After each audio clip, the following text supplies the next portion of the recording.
Buddy.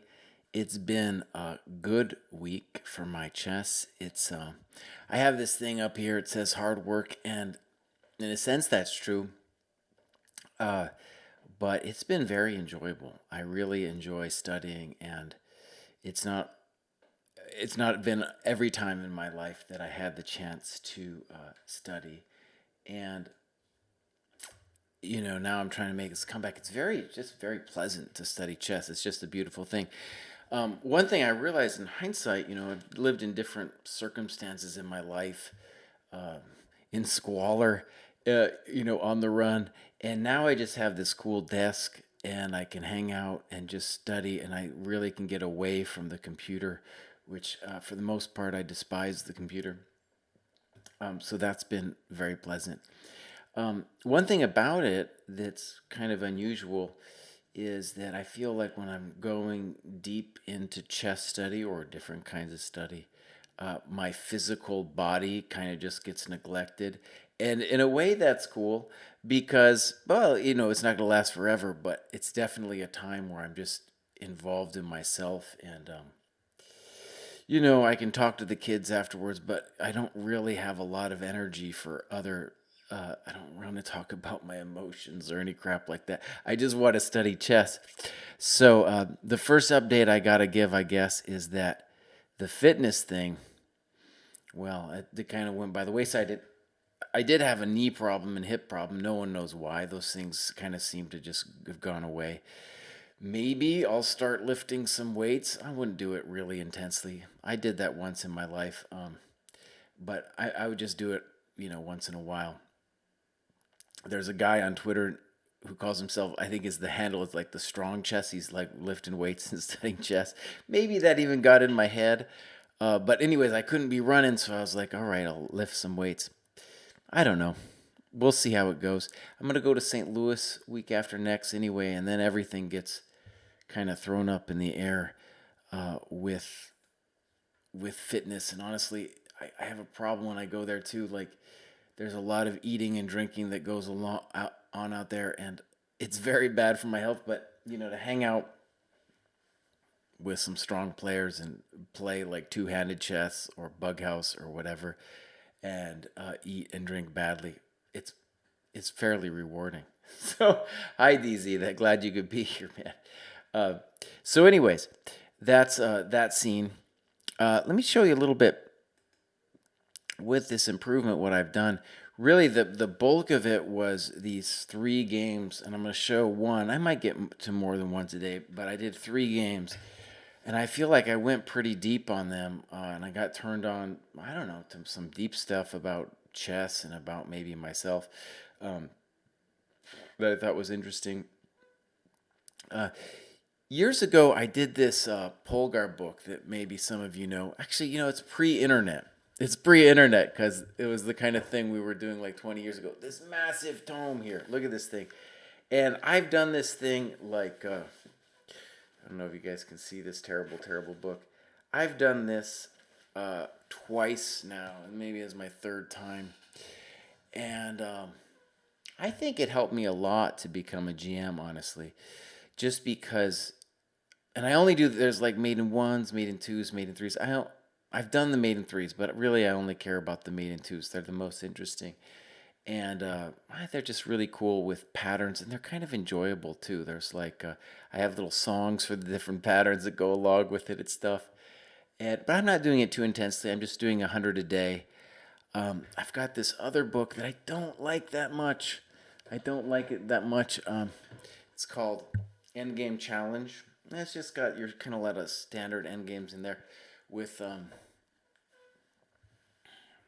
wait, I don't like the way it's organized too much, so I'm not advocating the book. But what's kind of cool about it, is I have a student and he wanted to do the book, and so one of the nice things I think about teaching is I'll do it as well. And if I assign problems to my students, I always do them myself, with the rationalization that I'm helping them because I'm kind of seeing what they're going through, but also it's just kind of good for me. And that's part of the interesting thing about teaching, really, right? Is that you see someone else's game and their problems through their eyes. And a lot of times, I feel like I am turned on to things, being forced to articulate my own thoughts as well, as I'm doing here. The idea of this show is that I'm just forced to talk about what's going on. Paul in New Jersey, what rating level is the Polgar book suitable for? I think for everybody, for absolutely for everybody. And I think, Paul, actually for you, great. I'm sure it would help you because it would help your attack, and that's what you need the most. You need help in terms of developing attacking skills. Um, and it's just anybody can do it. I think even people who don't know anything about chess can do it. They'll just find it a little bit harder and it'll take a little bit longer. So yeah, I think that's a great book. This is my little spiel. If you want to do lessons with me, we can do lessons. And the other thing I'm going to confess to is I did some Puzzle Rush. It was the weekend, and I was just kind of like, all right. Um, does it really help me? I kind of think no, but it's kind of addictive and weird. So I'm just confessing to it. And the reason I'm confessing to it is like I don't want to play Blitz. I think it's really bad. And there's something about Puzzle Rush that feels like Blitz. So I don't know if it's too detrimental to be doing the Puzzle Rush. Yeah, Rush helps with Blitz, right? It's like they help you think kind of superficially. Um, And maybe one way to think about it, actually, so there's this book, kind of famous book about human psychology by Daniel Kahneman that came out a while ago called Thinking Fast and Slow. And, Puzzle Rush and uh, Blitz are thinking fast. They're just your reflexes. And thinking slow, which will help you play Blitz as well. You'll definitely, if you come back from a tournament and play some Blitz, you'll notice you're just stronger at Blitz as well. But it's a different kind of thinking when you think about a move for, say, a half an hour, or you're thinking about your game for a half an hour. Some position in your game, rather, for a half an hour. And anyway, so I'm trying to develop a sense of conscientiousness and responsibility for my moves. And in fact, one decision in the game I made, I'm going to show today, felt pretty blitzy to me. Like it wasn't thought through at all.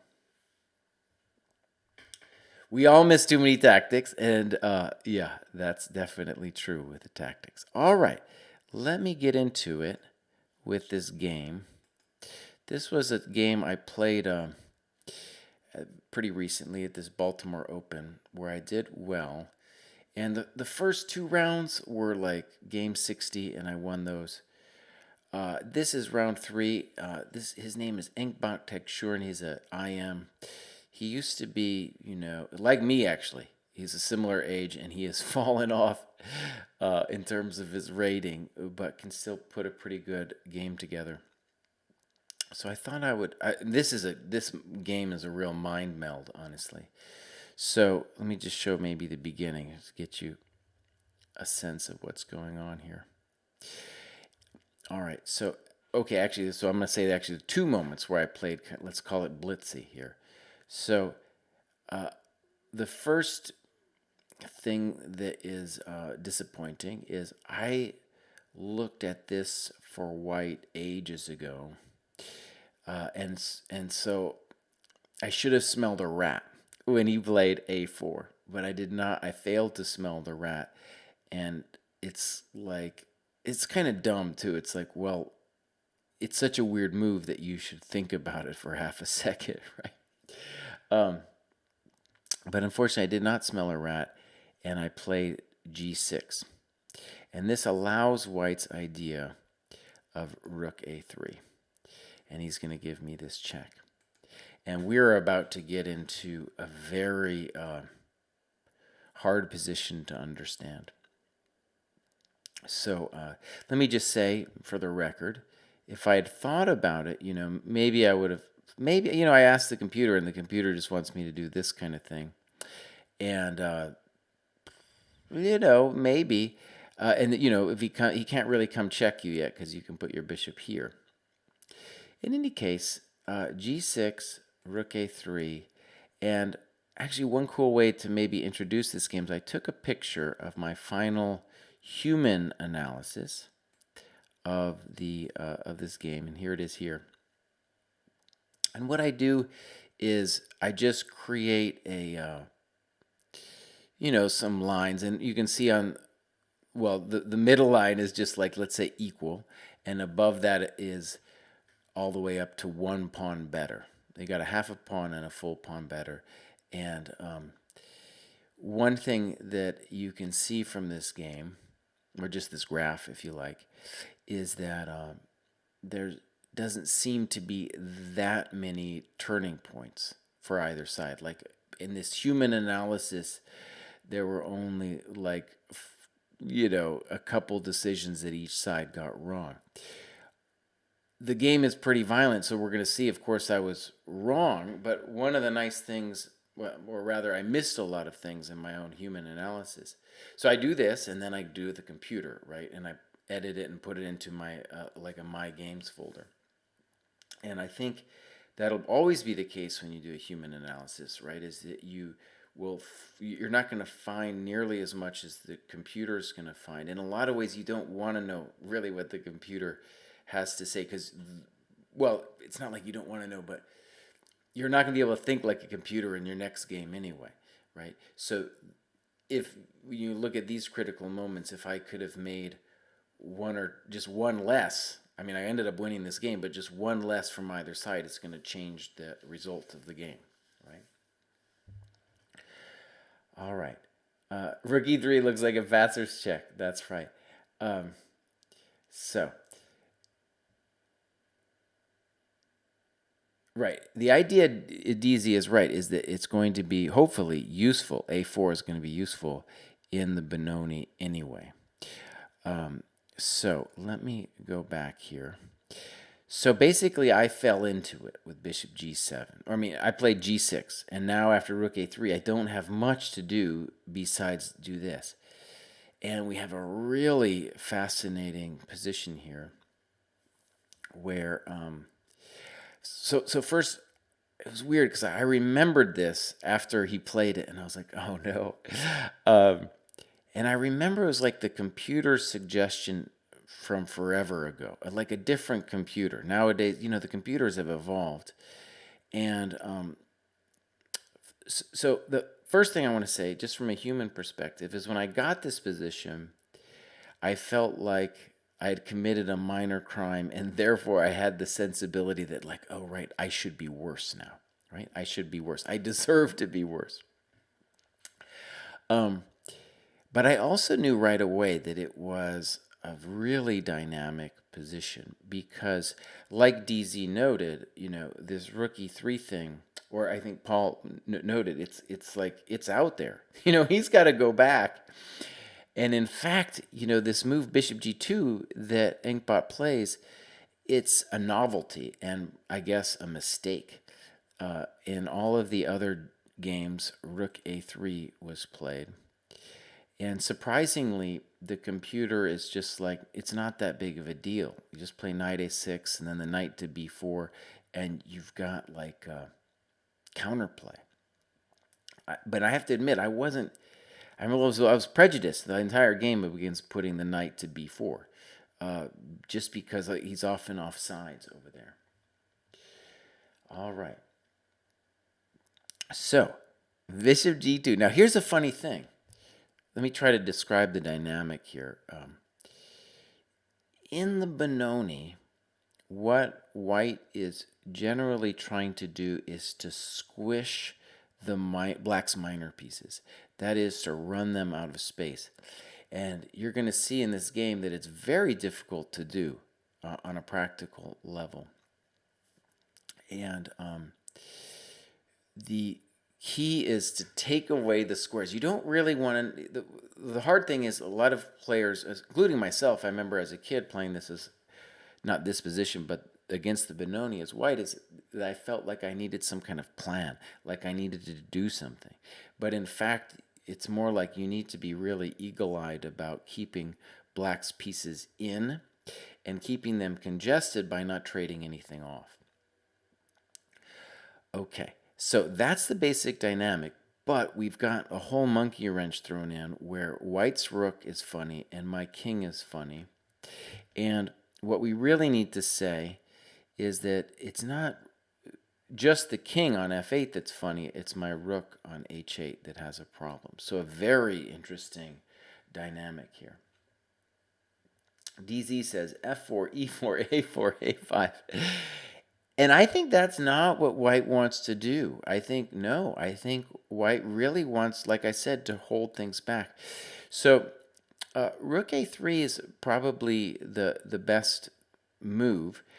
In my post-analysis, I came up with a move that I thought was really ingenious that the computer absolutely does not like, but I think it's the right idea, and that is to play h3.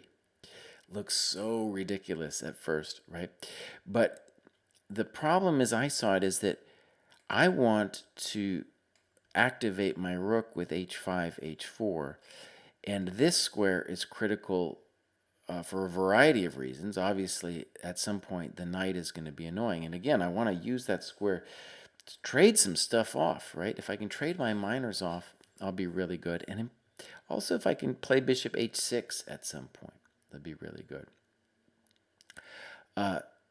The computer, though, is not a fan of either h3, mostly because, and I didn't even really consider it too strongly, but the computer notes that, like, in this position, I'm getting grief with the pieces, and the rook doesn't really want to have a knight here or here because it needs to skedaddle back. So this was like an interesting position that I could have gone for if h3. In fact, I think he just likes black a lot better here. And again, a little bit, the computer, it's really a bizarre thing. But I wasn't aware of that at all in my post-game analysis. And we'll see that the h3 move is still a viable idea. Now, I played knight d7, and in my post-game, I thought I should have played h5. Interestingly, the computer's just like, let me just say, I thought if I exchange a piece, that here I'll be fine, like that. And I think I'm fine, but here's the weirdest thing. If I think I'm a little bit worse going into it, then I'm totally fine with this position. I feel like I've exchanged a minor piece. I'm going to put another knight on e5, the whole business. But really, the funny thing is the computer's like, no, you're not actually worse, dude. You're not actually that bad, which creates this whole thing, where in order to kind of ground yourself in the position, any position, I feel like people don't talk about this enough.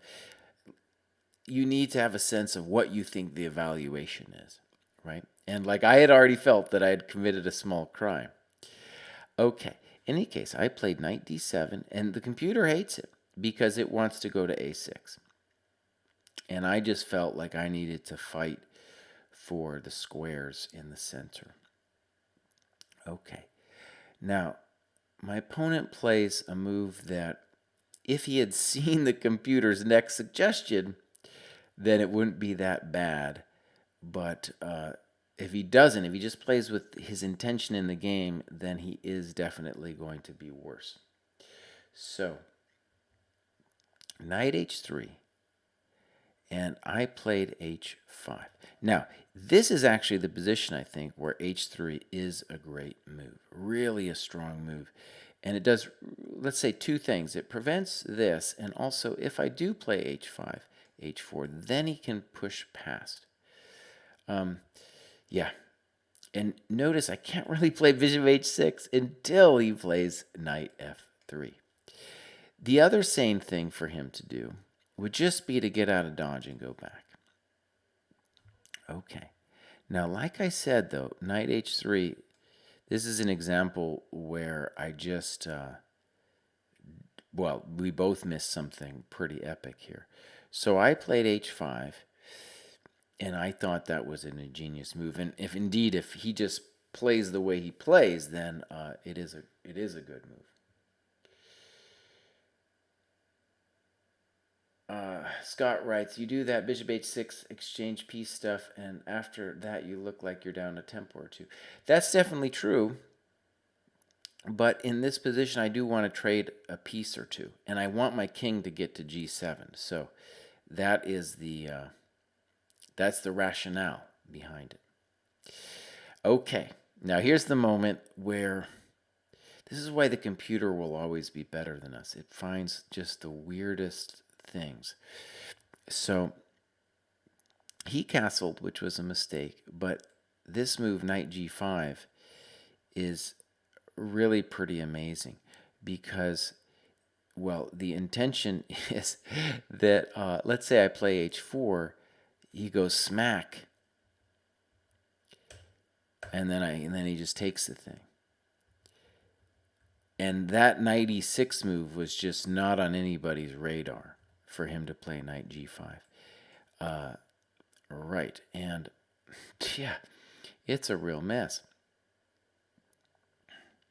And there's other things for him to think about too, like what's going on here. I assume it's that move, and the party goes on. And if I play knight e5, which also seems logical, then the magical h3, and my pieces are tripping over themselves a little bit. So, basically, by playing the human move, castles, my position now becomes totally fine. Now, in the post-game analysis, by that I just mean me working with my own, page, I just felt like I felt knight h3 was the mistake. And that's true. If knight g5 isn't there, then knight h3 is definitely allowing this h5, h4 stuff, in which case I'm just totally fine. So now the guy plays knight g5. I play knight e5. Rook a3. Okay. So during the game, I felt I was better here. And I have a small time advantage as well. I haven't used that much time. I knew this was one of the things, by the way, when you get a position like that early on in the game, you know instantly, as any kind of experienced player, that it will come to some kind of time pressure right around move 40. And one of the terrible things about that is, like, the big mistakes that are really going to decide the game are, in that last phase. Well, you just imagine it. The level and amount of mistakes that happen between move 30 and 40 are so much more than they are in, the first 15 moves. And that's also true, I think, in Super GM play. They're also making way more mistakes at that phase of the game. And I think that's a good argument for not studying openings that much. Okay, so I thought for a long time here. And one of the things about a position like this, I think, is just it takes a lot of energy because coming up with a plan is hard, first of all. And second of all,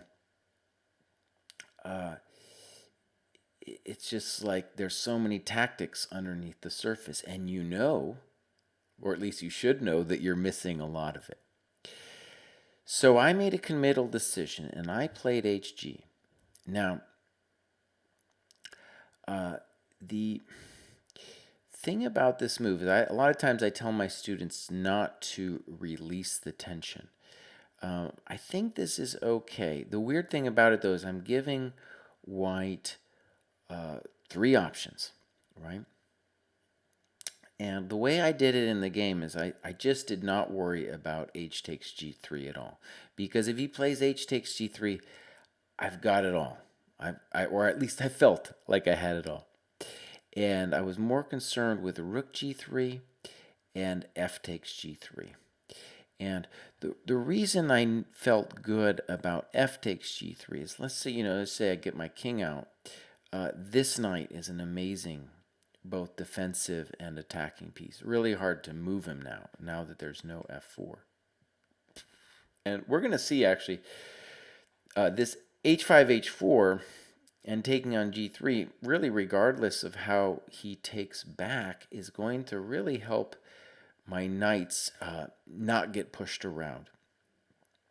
For example, if he takes hg, there's no h3, right? And now there's no f4 if he does it this way. And that's a good positional thing, I guess you could say, about Benoni and similar positions.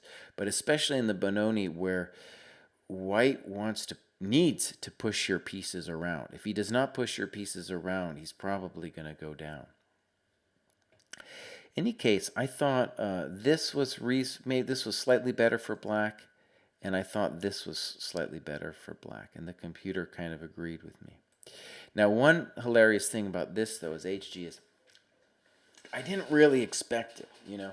And my opponent, and it was kind of like one of those things I remember I played HG and I was like, well, this guy's going to have to think about this move. So I went off to the bathroom. It's like, this is my bathroom break. And he played HG immediately, basically. And there's a couple things interesting about that. And first is, it gives you guys a sense of the nature of this player, Ingbot Dingshurn. He is let's say someone who wants to just hold the position. I guess you could call these people holders, right? They're just trying to hold it together, and they're not usually going to come after you guns blazing. But that doesn't necessarily mean that makes him less dangerous, because he's ultimately going to want to defend, and you're going to see he's going to play some good defensive moves later. The next thing about HG is I was just stunned when the guy did the move, because I didn't think it was possible. Or rather, I just thought my position would be amazing if he played HG. And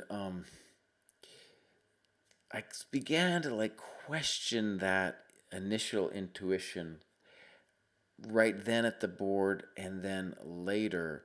But funnily enough, the computer's like, yeah, dude, this is bad news. This is bad news for white to be playing like this. Is a holder the third category of players besides the burners and the builders? Well, I think that's a slightly different spectrum, but generally holders are going to be builders. They're not going to be burners. They're a special kind of builder. There can be very aggressive builders. We'll see there's going to be some building opportunities for both sides in this game. So you can be very aggressive in terms of building your position. But holders is somebody who's just trying to, it feels like they're just trying to not lose and not take any risks. The weird thing about that, of course, is when you don't take any risks, it's not like risk disappears from the chessboard. When you play HG, your position might feel whole or something, but there's all kinds of trouble for white on the horizon here. Burners and builders. I did a lecture in St. Louis a while ago about two different kinds of players, and basically everybody's on the spectrum, and the burners and the builders are just people at opposite ends of it. Tall, for example, was a burner, and I talked about the different kinds of end games they get. Scott, who was on here earlier, he's a burner. Not Bernie, not a burner as in Bernie, but literally someone who wants to burn the barn down. And the builders are people who really are less or more risk averse, and also just they enjoy the small moves which build the position rather than the moves which rip it apart. And we all have aspects. Generally, we're somewhere in the middle, and we can point to people on opposite ends of it. But if you look at, say, world champions, maybe you could draw a spectrum from like Tall on one side and Capablanca as being the ultimate builder. Okay, I did come up with that on my own. I'm not sure maybe I could do better than burners and builders, honestly. Anyways, I did come up with that on my own. So we got this position, and my next move is not terrible, but I think actually a burner here would keep maximum tension and play a move like bishop d7. Bishop f5 is also a thought. And there you're just keeping everything on the table. And let's just talk about White's big problem here.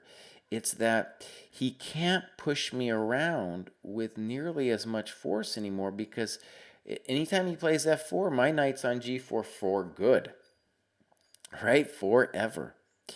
So that's the fundamental problem. And what it means is White's position, if he can't play f4, if he can't push me around, has become toothless, right? It's going to be really hard for White to have any plan now of his own. Anyways, my move I think was okay, knight h7.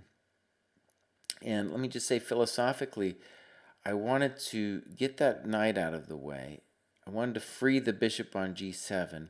And I wanted to exchange one minor. I thought that was a good idea, just so that I don't have any cramping issues. Now, White's next move, again, I thought it was natural and forced. The computer was like, no, he took. The computer's, it makes sense after he says it, and I look at it, he wants knight f3. With the claim that this knight has to move again anyway, right? So that's the critique. Black's still better here, but that's the critique of knight h7. But anyways, knight takes, rook takes. Micro's a birder. So, yeah, it's an interesting thing. So the guy played knight d2, and I remember in the game, I was like, oh man, I felt like I should be winning. But, it's one of those moments where you say to yourself, I don't know. The guy's going to play knight e4, then he's going to probably play bishop g5, and then I start to doubt myself as to maybe I'm not doing so great. For example, bishop h3, which is kind of like, the attacker's dream, is no bueno, because then this happens and then rook h1. And that helps kind of maybe understand a little bit too what some of White's problems are. Namely, this bishop is terrible, and this rook is not actually involved. And so let's just talk a little bit about this. This bishop's terrible, but it is defending the king. This rook is weird in that it only really serves to attack the king. If it doesn't attack the king, we're not entirely sure what it's doing there. Okay. This rook needs to get involved as well. And one great thing about this black position, and I feel like I didn't fully appreciate it here, is that I can play on both sides of the board. At some point, right, I can play a6 and b5, and that would be a really great thing. Now, I thought forever here. I thought for too long, and I went down to 35 minutes after this move. But the move itself, I think, was good, even though the computer has multiple suggestions for it to be good for White here. I played bishop f5, and the idea was just that e4 is not a great move for him at this point anyway, because f4 is no longer good. If f4, knight g4, bishop d4, there's a problem. And I don't want him to play knight e4. All right, so dude played knight e4 himself. I said, okay, thank you very much. Queen d7, bishop g2. And here I'm feeling, it's an interesting moment. I feel this, yeah, it's really a thing to think about for players when you analyze your own game, is like, I feel like I've put a lot of energy into the last couple moves, and White is doing this holding game, right? He's just holding the position, and I need again to come up with a plan. Of course, right? Of course I should be better here. And I'll show you two plans that are better, and then I'm going to show you my blitzy move that I did. The move that I really liked in the post, when I say the post, I just mean my own post-game analysis, was bishop f6 intending king g7, and then probably this move over. But really what I'm doing with bishop f6 and king g7 is building the position, right? I'm improving my position, and I might even, depending on what he does, I might go back this way too. The rooks need to be in some way coordinated, right? So yeah, I think that's great. The computer found just the weirdest thing. And he found a5, and then if I play king g7 to try to harass my queen like this. And, black is still better, but in my post, did I consider a5? Wasn't thinking about a5 and queen a4 at all. Okay. The move the computer does is very good as well, and it's a good Benoni move, so I'm going to put it out there. And that's just to say b6, and it's a move that actually requires a lot of energy. It's also a building move. It requires energy because it basically is saying, look, white, I have so much time that you cannot do anything. You literally can do nothing. And b6 will prevent a5. And because if you play a5, I will push past. And I'm going to start thinking about playing a6 myself. So it's just a very useful move. And what it really demonstrates, and I didn't fully appreciate this in the game, is that white is at this point toothless. That is, he doesn't really have any plans, any constructive way to improve his position. I think f4 is in general just a suicidal move. Okay, so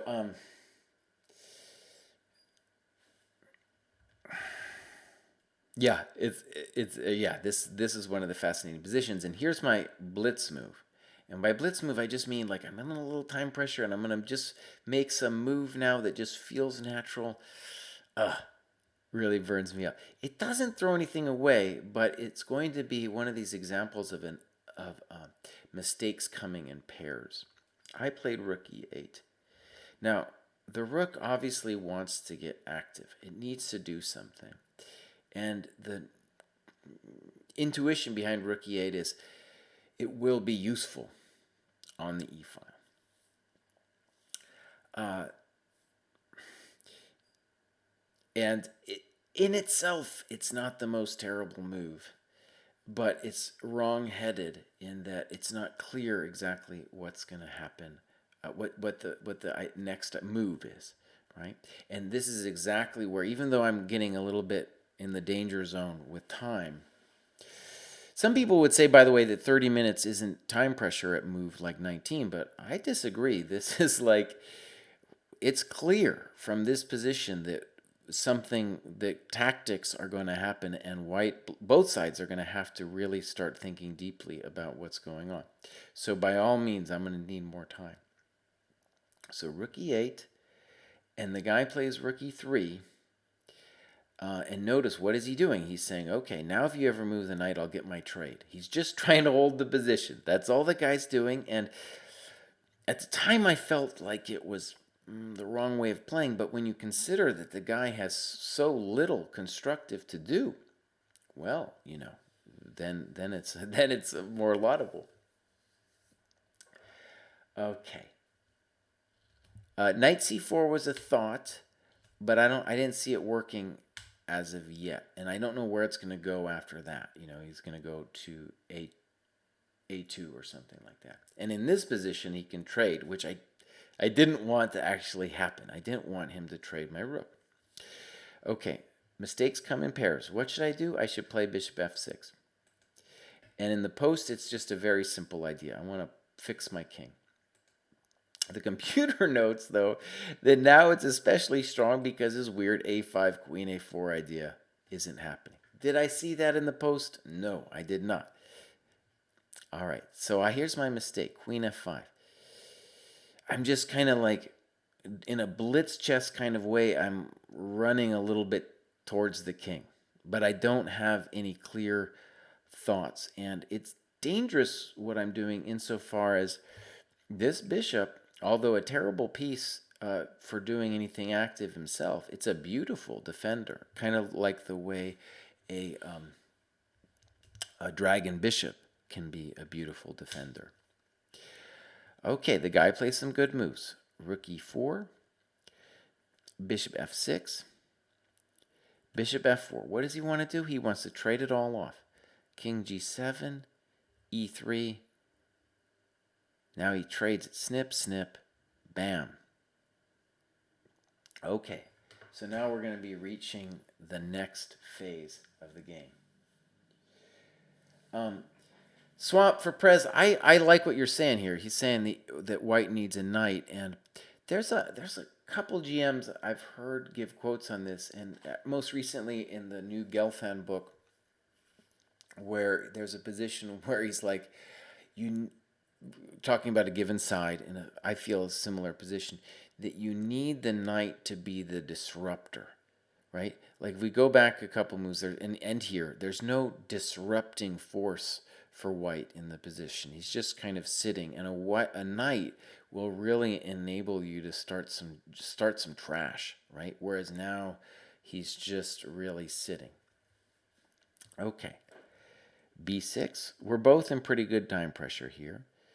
The computer says b4 and black's only a little bit better, but he makes the human move. And I do this.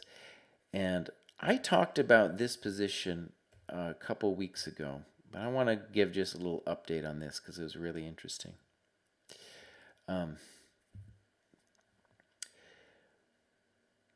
Now I've got like 5 minutes left. The guy's got like 5 minutes left. And I didn't know, I want to stress, I didn't know exactly what was going on here, but I definitely knew that I was better. Interestingly, the computer is like, bro, you are like significantly better. And that was interesting to me. I thought I was just a little bit better. The interesting thing about the position that you should see to understand that it's a problem for white is that c4 takes b4 is the idea. Very typical opposite color bishop middle game / end game idea where we don't care about the pawns, we care about the passed pawns. And, if I get the pawn to b2, then we're having our own special party here, right? Okay. But like I said, in the game, there's all kinds of emotions going on. You don't have that much time. All you know is it's a little bit unpleasant for white. King g2. Now I definitely play a weird move. Arguably, it's psychologically interesting though. So I gave it I should give it probably a question mark exclam. In my notes I gave it an exclam question mark, which just means interesting move. Swap for Pred says b4 would be my move, and I don't think you want to play b4. In fact, I'm pretty sure about it that you don't want the bishop to blockade the light squares. You want to keep your pawns on as many light squares yourself as possible. All right, let me show you my weird move. What should I do? I should play rook a3. The main point of this move is that I will be controlling b3, so for when I place this, bam, bam. All right. But the weird thing is it doesn't really change that much. White's not doing too much, and what king f8 does, we're going to see it's a fateful square. What king f8 does is it tells white, it's like, well, if you do nothing, I'm going to walk my king all the way over. Okay? And excuse me, I apologize if you heard me talk a little bit about this in a previous video. I promise it'll get a little bit more interesting. So white now does a questionable thing. And one of the things interesting is I made a similar mistake in a poor endgame recently that I'll cover hopefully in the next show or in an upcoming show, where I also kind of wanted to be active. And right, in general, I always tell my students to be active. But the problem with a move like this is you are making weaknesses, in particular this guy here. So let me show you what happened. Bishop f6, king f3, rook a3, rook h2. And one thing I was happy about is at least me and the computer both agreed that rook d2 was where the rook wanted to be. With it says, like a small declare advantage for black. So to control d4, so that there's no bishop d4 after this gets ripped open, and also that you're going to want at some point to play rook d3. Okay, rook h2. b4 in the position where he played b3. I think it's the same thing. You don't want to do it because you're giving away the light squares. That's just my opinion. So here's it. It's just the move. I think it's correct. I played c4. I think it's with the wrong notions though. Takes. Here I've got like 3 minutes left, and what's really interesting is the computer's like b4 and you're golden. And I was worried on b4 that he would go back. But the really nice variation that I also found in the post was bishop c3, d3, rook c8, and it's hard not for him not to give me that c pawn. The computer actually says this is a clear advantage for black, which was interesting to me. I would have just said, a small advantage. And let me just say, from a human level, something about this decision to play f4 that I thought was interesting in my post-game analysis is that really I would say, one way to think about this position is that white has one weakness, which is defending this potential passed pawn that black is holding over his head. And in general, like the idea of two weaknesses is something I think is pretty good. Then that's just simply to say, if in order to win an endgame, you're going to need two weaknesses. Really, with the idea of white having to defend both, whereas just one, like a pawn marching up the board, might not be such a bad deal. But once f4 happens, now I got potentially two. Okay.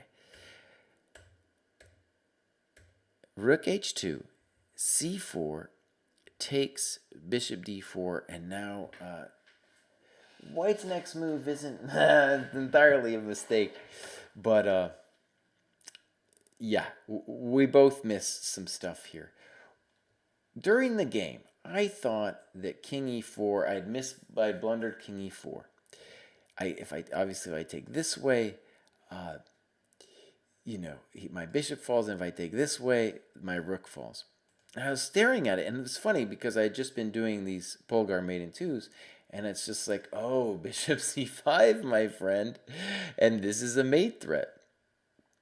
And I think during the game, for whatever reason, didn't see it, and I think that's one of the advantages of doing the mate in twos again and again, is you just instantly see the mate patterns. All right. So, anyways, the computer finds a move. I didn't even see it in the post. It just wants to go king g2 and get out of dodge. And for whatever reason, I wasn't seeing it. Even here, though, you can imagine white. I can still press a little bit, but this is fundamentally equal. All right, so dude played cb. I said, all right, rook a8, b6, rook a3. And I did see all of this when I played, and I saw his next move when I played c4. While he was thinking about it, though, I saw his next move, which I think is really amazing. I'll show first what he did. Bishop c4, snip, and then he missed that move, I'm sure, because now rook takes rook h8. And when I studied the endgames, a lot of these, these things are endgame studies, and I thought the move he should have done, which I saw, by the way, he got more time at move 40, and here we are at move 40, so he did have suddenly a bit of time, and I was sure he was going to find it, was he could have played this amazing rook h8, which I think is aesthetically beautiful, because we get this position, which I think is forced, and he's fine because look at this thing.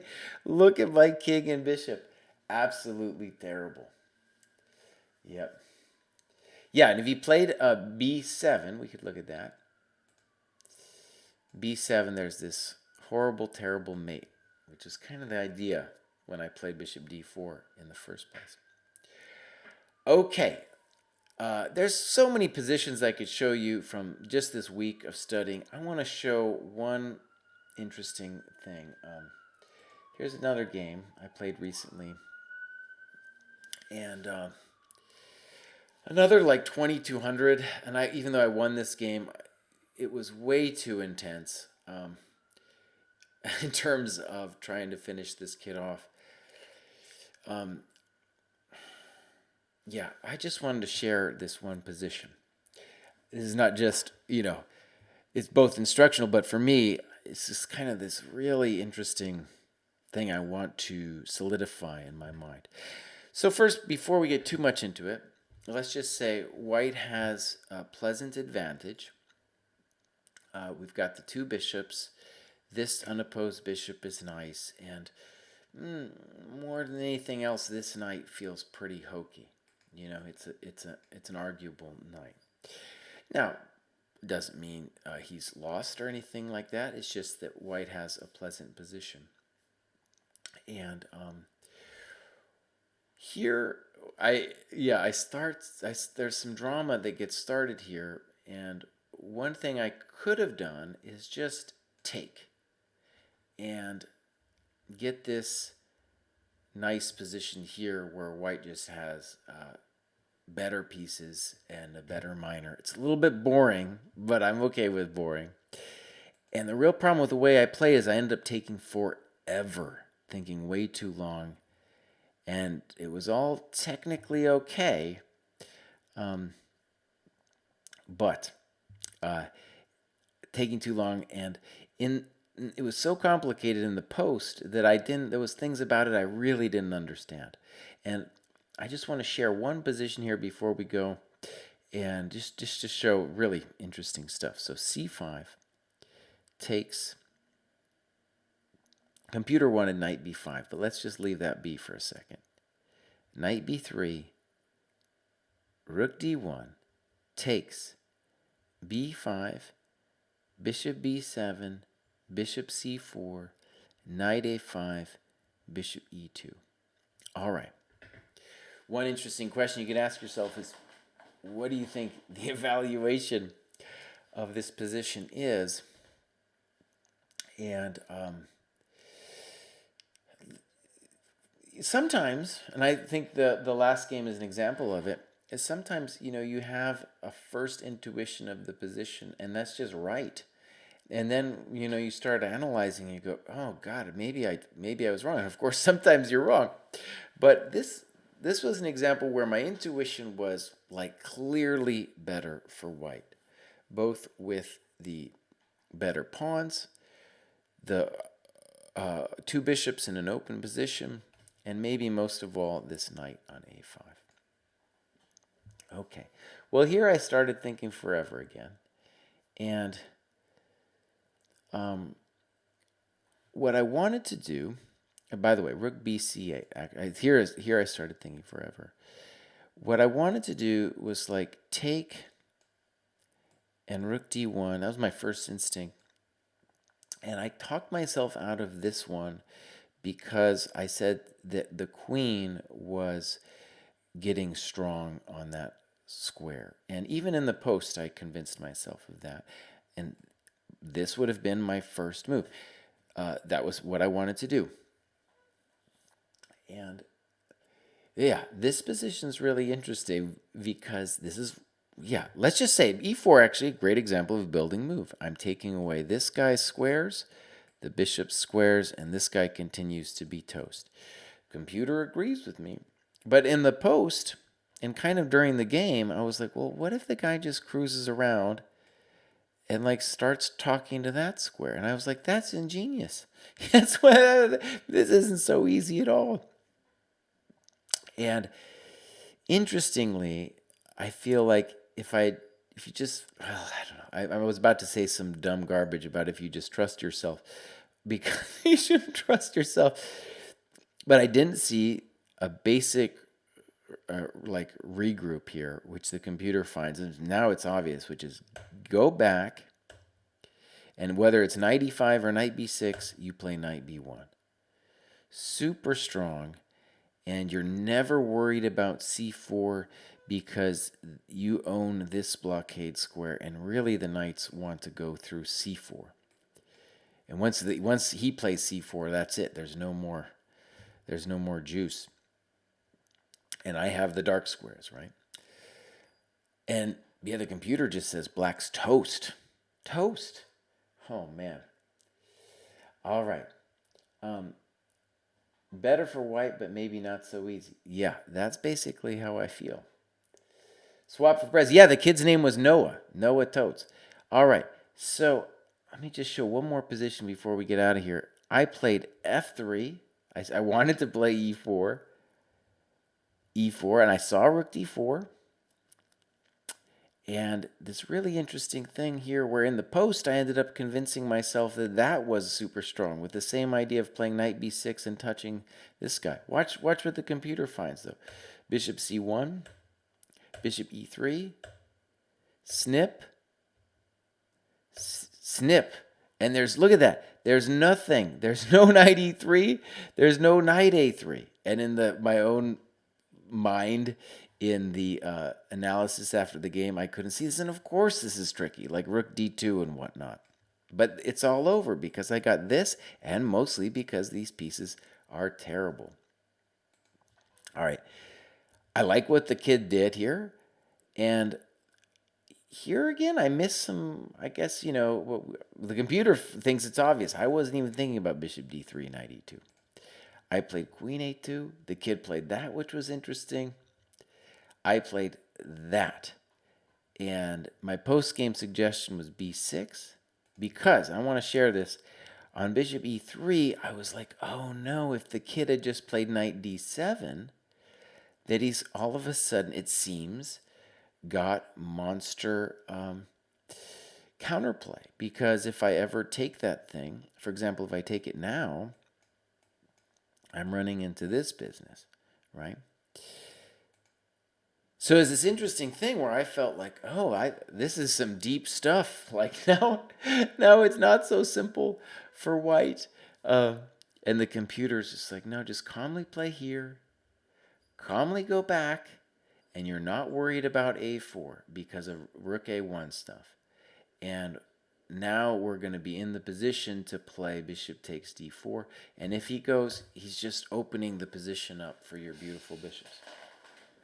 So I ended up going on to win this game, but in the post, it was this really interesting tension where, I was questioning my first intuitions, and I really felt that knight d7 was a monster move. In the game, the kid played king f7, and it ended up still, and then I was able to get out of dodge in a way, even though I didn't need to, and play b6, and then I was just clearly better. But knight d7, I was like, oh man, that's a really interesting example of the exchange sacrifice, where the knight who is dominated on f3 cruises around to b6, touches the square in front of the isolated pawn, right? And has all kinds of juice. So, I'm going to leave it there. Chess study's been going well. There's another game I didn't even get to today. And like I said, I'm happy you guys are watching this thing. If you have any suggestions, write me on the Twitter or wherever you'd like to do it. I'll be back same time next week, and I'll be looking at more games. All right, thank you. No rematch. I'll see you next week. Bye-bye.